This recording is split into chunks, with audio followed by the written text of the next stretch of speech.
This is the Balanced Advisor Podcast with Dr. Travis Perry, helping financial advisors like you achieve balance in their lives. Welcome to another episode of the Balanced Advisor Podcast. I am your host, as always, Dr. Perry. Today, we have Brent Brodeski, who is the CEO and founder of Savant Wealth Management. Savant is a Midwest-based fee-only wealth management firm that manages nearly $14 billion, depending on the markets, right? In 20 offices, has over 8,000 clients and over 260 employees, which includes 100 advisors. Savant's tagline is building ideal futures. Brent, we're going to start off talking about the past, and we'll get into the future. Tell us, what's your story? Like, how'd you get into this industry? And again, welcome to the show. Yeah, thanks for having me. I've been looking forward to this. Yeah, how did I get into the industry? So I always was fascinated with money, right, and finances, and so from early on, I knew I wanted to go into finance. I assumed that would be a stockbroker. I didn't know what stockbrokers were, but growing up in high school, grade school, there's stockbrokers, right? And so that's kind of what I thought it would be. Went and got a finance economics degree, was afraid to get a real job at that point. So I kept going and got my MBA, I got my CPA, I just kept getting letters because that deferred my need to actually go get a real job. I fell into an internship that turned into my first job. It was a small broker dealer where basically there was the owner and had a few employees and I did everything else, right? And he set me up, coming out of the MBA, he said, okay, just help me grow this. So I basically, put him on a treadmill and set up 40 seminars a year and created the materials and did the financial planning. I mean, it's kind of everything else just to keep him in front of people selling. And, really after about 18 months, I had a variable comp situation and my comp went up from 20 a year to almost 70 and he thought it was too much and I got fired. Right. So, and then I'm like, okay, what do I do? I guess I have to get a real job, went knocking on big corporate. I think they knew I was unemployable, so nobody gave me a job. So I had written a business plan during my MBA for what we do. And it was just a project. And I'm like, well, maybe I do this. So I started knocking on doors, found a co-founder that was 17 years older than me. He'd been doing hourly project financial planning back to 1986. And I said, why don't we put a pharmacy next to the doctor's office and we can fill the prescriptions. And so that was 1993. And, it worked, it was a lot of ups and downs over the years, but I didn't know any better. I think, as I think about people say, well, what worked? It's like, listen, a lot of hard work, a lot of luck. I think timing was perfect, right? I mean, you look at like the big technology, many billionaires, they're all born within about a 5-year window, right? So timing has to be good. I think that was great timing. And it's been a 30-year journey. We built something pretty special. Got a lot of battle scars, a lot of school hard knocks along the way. Good news is we haven't really hit many potholes and we haven't taken many left turns. Again, some of that is fortuitous, but we got a phenomenal team and doing really cool things. I just passionate for what we do. As you said, our tagline is building ideal futures, and that's really what we're about, right? Yeah, we do investments, we do accounting, we do tax, and we do estate planning and advise on everything, right? But it's really about ideal futures, and so that's really cool when you can move the dial and improve hundreds of thousands of lives at this point. That's what I'm passionate about. Man, I'm seeing a lot here. I'm seeing true grit, not just the John Wayne, movie. I'm just talking about like you were fired, but you went and knocked on doors and you found opportunities to help you. And I agree with you. Luck has a lot to do with it. I think you're referring to good to great, right? Talking about how, when, people are born and how that affects their success. But my mom used to say, luck is when hard work and opportunity meet. So Agreed. It sounds like that really was, fortuitous and lucky in that sense of the word. How did you get from, doing some, pharmacy work into the financial planning world? You need to connect that bridge for us. Yeah. So my co-founder was doing hourly project planning. Now, that's a really hard thing to make a living on, doing it, couple $1,000 a plan or by the hour. Gotcha. But he had prior to that, he had sold insurance, so he was a good sales guy. Sold a lot of insurance over the years, and then 1986 started a predecessor of Savant. And then really that was, I kind of said, hey, you got this, oil field of prospects. I've got a rig. Why don't we bring those together? And I think this is a better way to monetize those relationships. So initially it was, very quickly it became apparent that was a lot easier to make money doing investing. And, we were early on. I mean, asset allocation, people didn't understand that. We were doing index funds before any ETFs even existed. So we were early on and differentiate ourselves on the investments, but it didn't take long to realize, like, hey, if this planning stuff you were doing before, if we bring that back in and make that sort of a core element of what we do, and the investments are really the commodity. We don't necessarily tell people that, but that's the commodity. And what we really do is advise people, that will allow us to get all the wallet share. That will allow us to be able to, as MasterCard says, it's not the money, it's the experience, right? So if we can do the planning and help people, get clearer on what their goals are and help them accomplish it, that's priceless. So that pretty quickly we were back to doing the planning, right? But just getting paid, as we all do, for the most part, through basis points. Oh, I love that. Thanks for filling in those gaps and helping us understand where you guys got to and how that evolution happened. You you have a lot going on. You manage quite the firm, and we found out in the pre-show we have a connection here that we might get into a little bit later. That's pretty awesome. But tell us your definition of balance. What is your analogy? What's your definition? What's your meaning when it comes to balance? Not that you're perfect at it. None of us are. But what is it for you? Yeah. It's a struggle, right? Because I like to, I work a lot. I probably work more than almost anybody at my firm. But, the funny thing is it's not really work. Like in my case, I'm one of these, I'm weird, right? My sport, my hobby, my passion, my job, what I like doing for fun is building and doing what I get to do right now, leading and creating value. So, I don't have a ton of other hobbies, right? And so this is, I do spend a lot of time, more than most, but to me that it creates energy. It's there's that whole work-life balance. It's kind of hard, at least in my case, to understand what's work and what's, life, right? And so I'll admit, if you just go by the numbers, some people say, yeah, Brent, you're a workaholic. Well, but that's what I like doing, right? So, and I don't expect others, that work for us to do the same. Having said that, it is a struggle because, while if I had more hours in the day, I'd probably want to do this more. My family, as an example, they're not as passionate about this, right? This to them, this is a means to an end. So I do find I have to be very deliberate in trying to, structure time, find that balance so that I give, my wife and my family sufficient time, and do some other things. During the pandemic, listen, all of a sudden we had all this free time on our hands, right? And example of something that my wife and I did was we decided to become, we always loved wine, but we decided to become sommeliers. So we did level 1, 2, and 3, which, you in the old days, you would have had to fly to California or London to take in-person classes, but they went virtual, because, or they would have been out of business. So we're like, hey, we can do that. We got time on our hands. So that's an example of something that we're both passionate that we do together. We love being at the lake. I mentioned I'm at Lake Geneva, Wisconsin right now. It's our happy place. It's a happy time of year.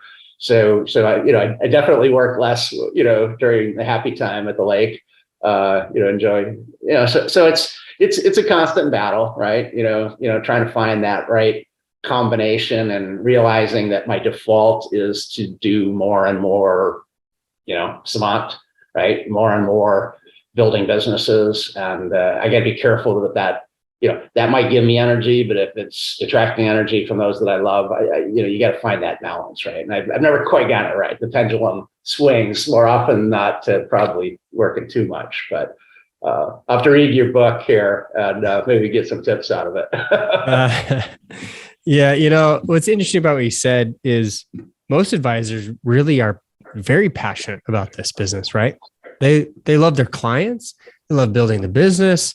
They love it. And I think that's one of the reasons why this business is so addicting. In fact, 3 out of every 5 financial advisors, according to the FPA, found that they could be workaholics. So you fit right in with a lot of the industry. But what I love about what you said, though, is being deliberate, spending time with your wife and family. How do you know? What is it that it go? Is it the wife cracking the whip? Is she saying, "Hey, you know what, Brent, I need more of your time directly"? Is there some kind of alert that goes off that says, "I need to be more deliberate with my time"? Yeah, no, she definitely keeps me in line, right? I definitely hear when I'm not properly asset allocating my time. So no, I think that factors in. But part of it is being deliberate means creating certain constructs. I mean, I'll admit if you Google me online, you'll see pictures that don't look like me. They look like some giant, like big fat guy, right? And through the pandemic, that was the other thing. It's like, listen, once and for all, I'm trying to build ideal futures. I'm trying to build this business that can be sustainable and durable, that can create value for 30 years, but I might not be alive. So that was an example where I realized I needed a construct to not overeat and to make sure I exercise. So tracking every calorie, right? And having a trainer and really turning it into a science, making it data driven. And I lost 130 pounds. I gained a few back, but now I'm dropping the few extra again. So it's, that's another example of, for me, it's been a lifelong battle, and I like to eat, I like to drink. So it's, but being deliberate, creating constructs, saying trade-offs, like, okay, I want to have, an extra glass of wine today. I got to eat less for lunch, so I think deliberate is an opportunity we all have that very few people take advantage of. I think some people end up in great places, but if they haven't been deliberate about where they want to go, then how do they even know they got to the right place? I always think of the Alice in Wonderland, and she asked I think it was the Mad Hatter, like, which way should I go? And he's like, well, where do you want to end up? Well, I don't know. Then any road will do, right? Now, some of those roads might take you to cool places, but is it the optimal place? Do you get to do the victory lap when you get there? So as I think about planning, as I think about ideal futures, as I think about my own ideal future, one of the cool things about this business is I came to realize we're not in the investment or the financial planning. We're in the ideal futures business. And the reason why this is a business is that we only live one time. We only live one time. And if you just accumulate experience and wisdom via the school of hard knocks, the problem is by the time you have all the experience and wisdom to be deliberate, it's too late. You're either dead or almost dead, right? So I think the beauty of what we do is not the standard deviations and the asset allocations. It's we've gained experience, working with thousands and thousands of clients at Savant, and you learn, there's people are more the same than different. And so because of that, okay, what are the potholes people hit? What are the left turns or detours they've taken? Okay, what are the right turns? Because it's really, you don't have to have perfect turns. You just got to make mostly right turns, and a series of them, and that compounds.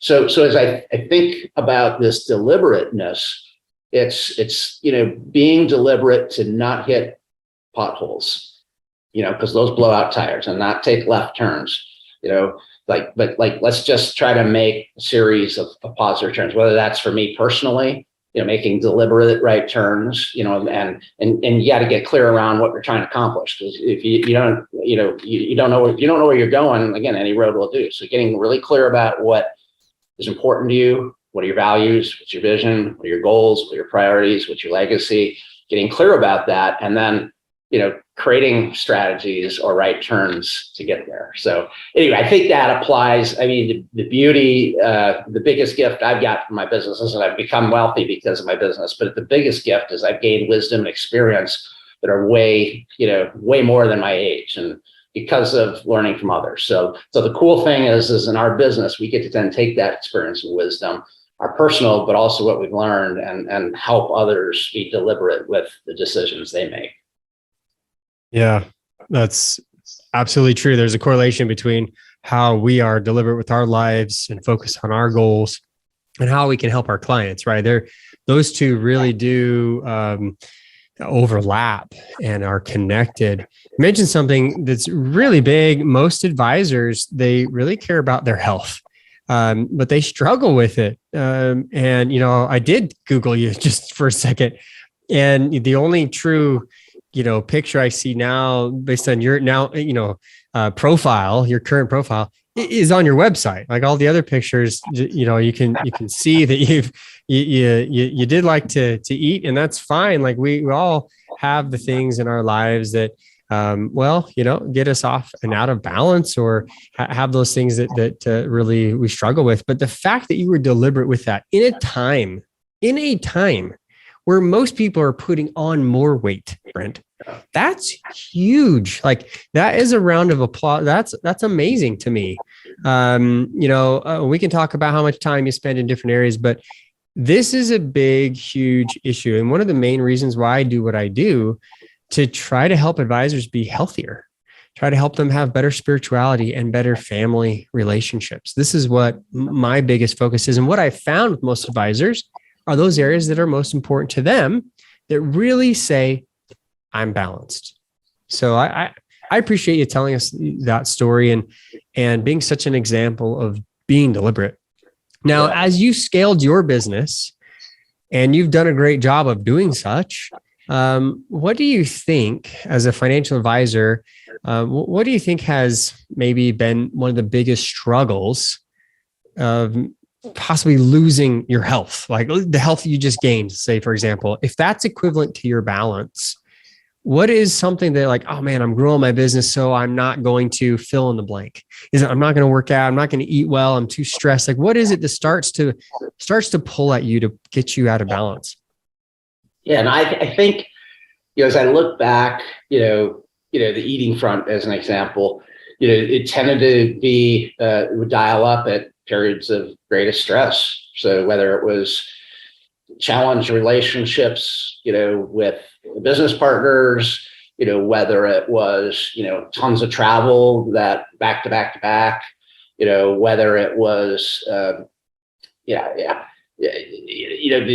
challenge becomes, it's easy to eat more and then not work out, right? Because, I'm traveling, right? And so I think, and one of the advantages is by addressing the stress, for example, hiring A players, right? It used to be we would hire, in the early days, we were a C player, which means you had to beg the D players to work for you, right? And then you become a B player, and the C players are pretty eager to work for you, right? And then you become an A- player, and maybe the B players are like, yeah, I'll check you out, right? But then, I think one of the advantages of scaling is as you get larger and, and have depth and breadth, you can afford higher quality people and they're willing to work for you. Right. But the bigger challenge is you got to embrace that, right? Like early days, I was a micromanager, partially because like most of the people that I could afford or that would work for me weren't as good as me. So therefore I was always better than them. Right. The beauty over time though, is as we've evolved and grown, like almost everybody that works for me is smarter than me now. It's awesome. Right. And for some people that's like, oh no, I gotta be the smartest guy. No, it's like your life is so much better and more balanced when you have A players, that you like. Because I used to have some cases A and B players, but maybe they didn't like me, or maybe they weren't aligned with me, or maybe they weren't nice people, right? So I think the cool thing right now is, yes, I'm working a lot, but I'm just doing those things that are my unique ability that I love doing. I've got other people. I'm happy and embrace other people who can do most of the stuff. I mean, we're almost 300 people now, right? So there's 299 people that are different than me that I can embrace to do stuff that I don't like doing, or that where they're more specialized. So anyway, I don't know if that's, I don't know if that resonates. Oh yeah, 100%.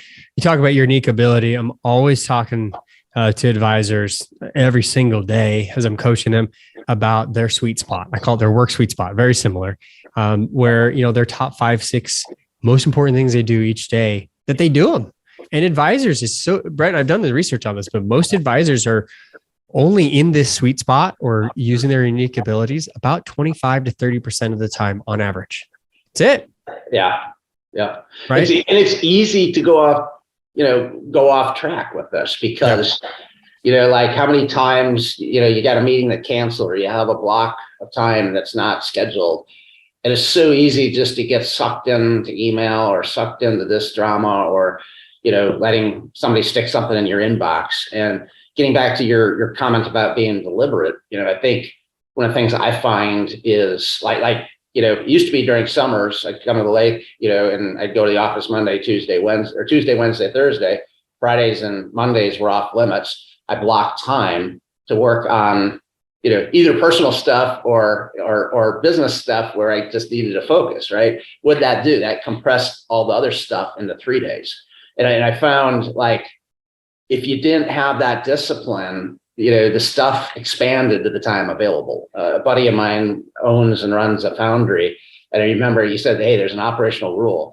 The work expands to the time available, right? So if you constrict the time, now you got to be deliberate about what you're going to do in that time. So I just find really time blocking, being very deliberate about what you're good at and love doing, and then, prioritizing that. That's the stuff that moves the dial. The stuff, either other people can do it or it doesn't need to be done.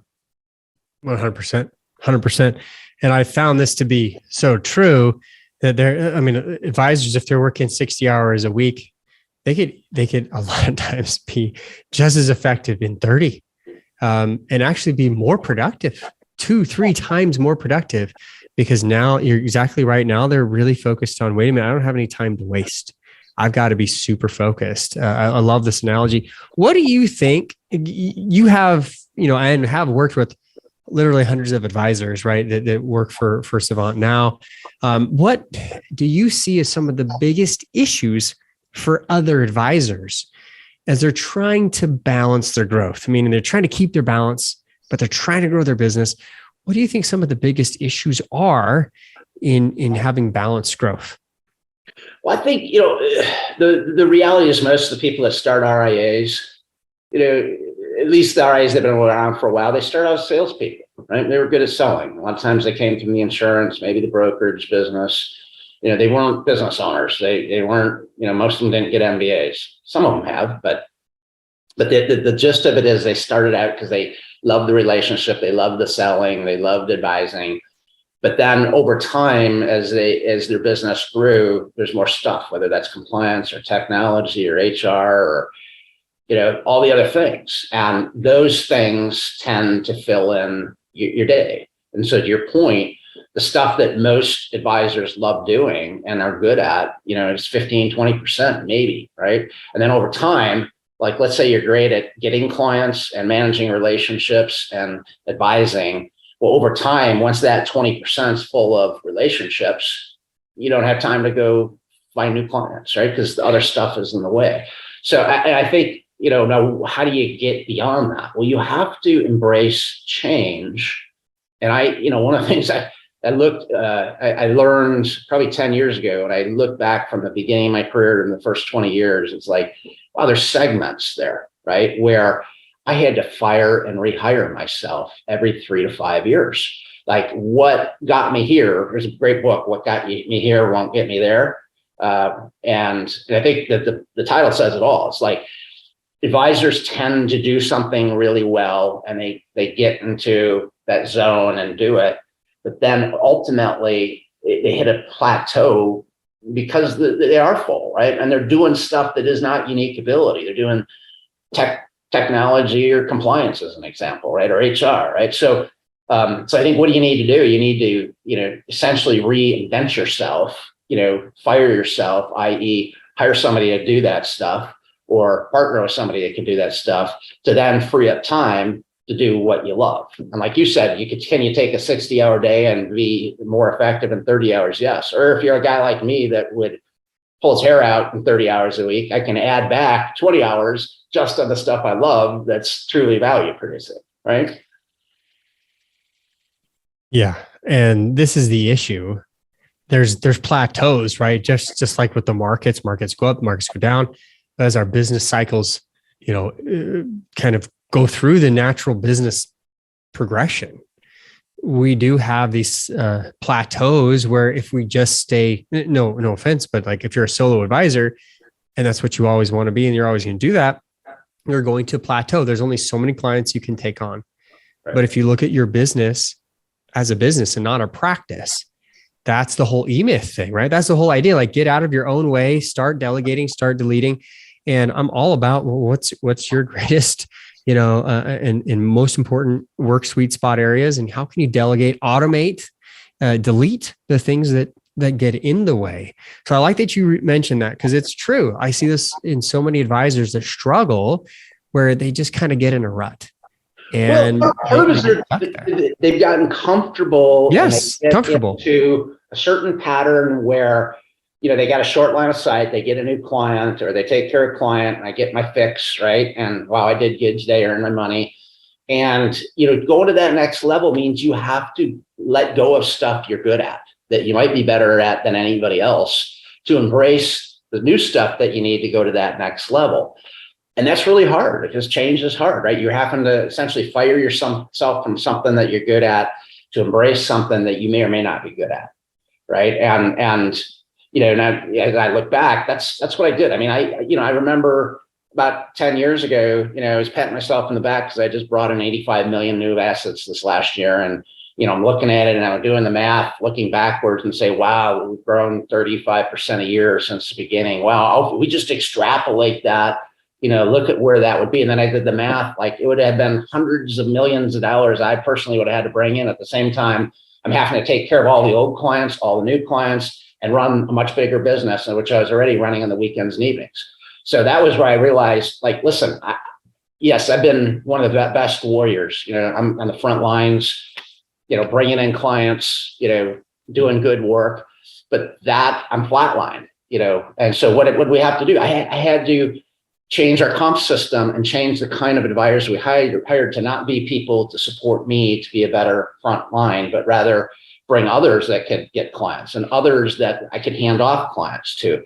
And I transitioned $1.5 billion book of business to other advisors, right? And, the funny thing is I spent probably about 3 hours a week last year selling, and I brought in about $50 million, 3 hours a week, right?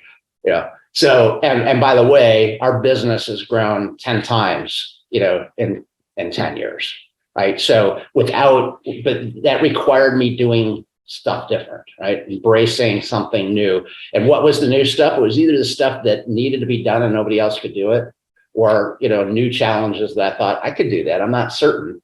But so far, I haven't Peter Principled out. The challenge is if you don't make that change, you're going to flatline. I mean, you flatline, period. And for a lot of people, that's okay, right? Hey, it's a nice practice. It's a nice lifestyle business. I can have a good living. Now, there may not be a lot left of value at the end. And I'm not sure that flatline lifestyle business is the best for clients, and certainly doesn't give a lot of opportunities to team. But that, make a deliberate choice if that's what it is, right? But if you want to grow something, I've long said, you need to grow 15% a year. Because if you're not growing 15% a year, you can't attract and retain next gen talent. You can't make the investments in technology.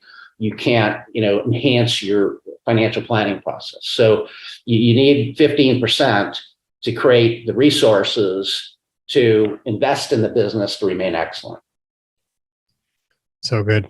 There's lots to unpack there, but I'm going to go with this last couple of points you made. And that is, if you're not growing, you really are retracting, and you're not able to attract and obtain the new generation. And the next gen, they want these opportunities. Most do not want to start like what I had to do at a life insurance company or, a brokerage house. They want to have opportunities to work with companies like Savant and others where they can learn how to be a planner now. They want to come out of school with a CFP and get into these opportunities, not have to start, and do the evolution that a lot of us did. So this is key. And I think when I talk to people who struggle with the idea of scaling, I don't want to scale, I'm good, I've got my solo practice. you said it right. It's a good living. That's fine. But it's not actually helping the industry. It's not actually moving the needle for this profession that needs to become an industry. Like we talk about it as an industry, but still it's not very cohesive. It's very, very, I don't know what's the right way, parceled out into different factions, right? We're very split. So what a great point.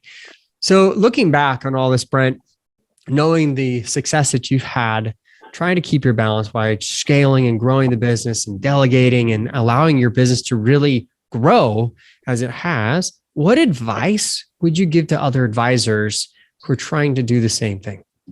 Yeah, I think, I mentioned a minute ago, growth. And then there's also excellence, right? Because what I more often see in the industry is, firms in one of those two camps. Think of most of the private equity owned firms. They're all about growth. Now, listen, growth, the problem is growth in itself is not sustainable, durable, and frankly, healthy, right? Because even you look a lot of what these firms are doing, they're the PEs coming in, they got a 3 to 5 year time frame. So what do? They buy every business they can, whether they're a good cultural fit or not. They don't integrate them because that's hard and risky and they won't get deals done. They use a ton of leverage, which hopefully the music doesn't stop and that bankrupts them. And by the way, it's about two things. It's about growth at any cost, and it's about cost saves. Said differently, firing people, right? So they don't really care about the business being healthy 5 years from now because they're going to have flipped the Frankenstein to another PE who rinse and repeat does that again. Now, for them, where they got, intermediate timeframes, that's genius, right? Because they put a little bit of money in, a lot of bit of leverage in, they do things to drive revenues, to acquire firms at any cost, and then, get rid of costs and then, make a ton of money on their 20% promote. But what's the problem with that? It's sort of like, I'll use a bodybuilder as an example. Like, yeah, you can do the shortcut and just focus on growth and pump yourself full of steroids and win Mr. Universe.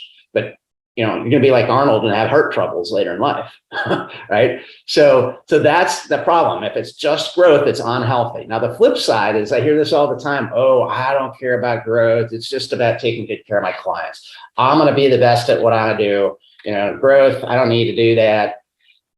Maybe that's what they think. I think it's actually they like all the cash flow, because the problem is that excellence means I'm not reinvesting in my business. If I'm not growing, you can't afford the people, the technology, the capabilities, the specialists to really deliver that excellence in the long run. In the short run, yes, you're a really good advisor and you can, spin a lot of plates and, have a lot of experience and take care of this client nicely.